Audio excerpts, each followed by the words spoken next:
So I'm a technologist, a recovering technologist, and what got me into real estate, I got into real estate backwards, right? So most people do it by doing a single family rental or a fix and flip. In my case, my technology company was growing, and our CEO asked me to lead an effort to build a campus from scratch.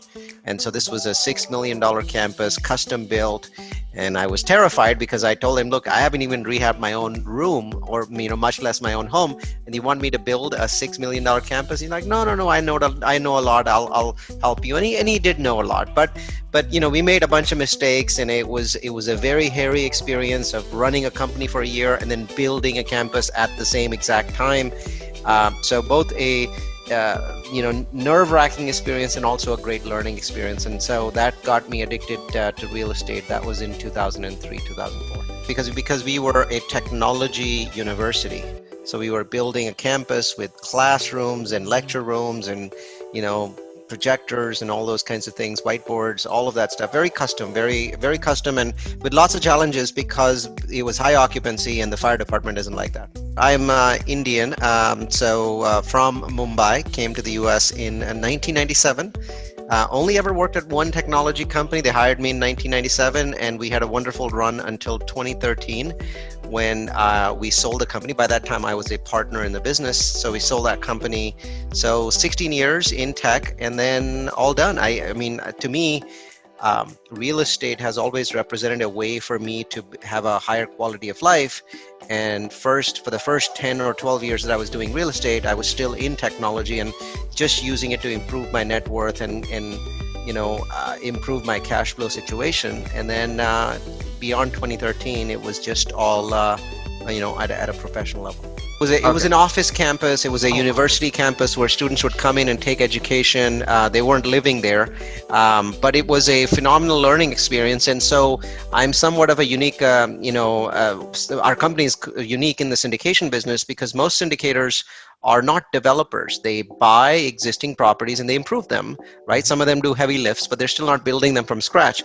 But my company has two completely separate divisions, and half of our investments go into building buildings from scratch, both multifamily and student housing, and the other half go into buying existing value add. So two completely different divisions, different people involved in those two divisions. And so a lot of why I became a developer was because of that experience that I had with my technology company. Absolutely. I mean, the first few weeks I was like, what am I mean, I'm exactly the wrong person in charge of this. And what I realized was that I was the right person to be in charge of this because I knew more about that business than anyone else. I knew what the business needed. I knew what the business wanted. And I was able to translate that into conversations with general contractors and subcontractors and get exactly what the business needed, and really catapulted our business to the very top. We became pretty much the number one, the big dog in our marketplace because of what real estate gave us. So it's interesting that while most of the folks that are listening to this experience real estate as a way to make money, I experienced it as a way to grow my business.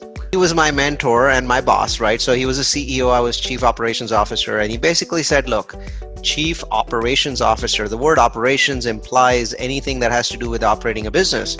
And real estate is part of operating a business. Therefore, it's part of your job. And whatever you don't know, you'll figure out.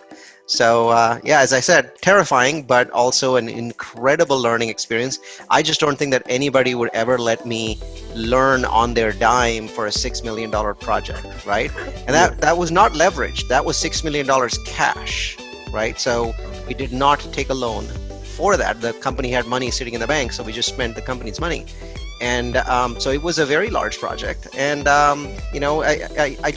I think I was incredibly lucky to be involved in that. And we went ahead after that. Once we realized the value of having real estate as an asset in our business, we ended up with 6 campuses. So the first one was 2003, and the last one I think was built in 2013 or 2014. I mean, to be honest, that was not a failure-related experience. I've had several, and I'm happy to give you examples of those. But that experience really didn't have much of a failure, right? I mean, if there were failures, it was simply that we didn't spec things out to the highest level and ended up getting hit with change fees.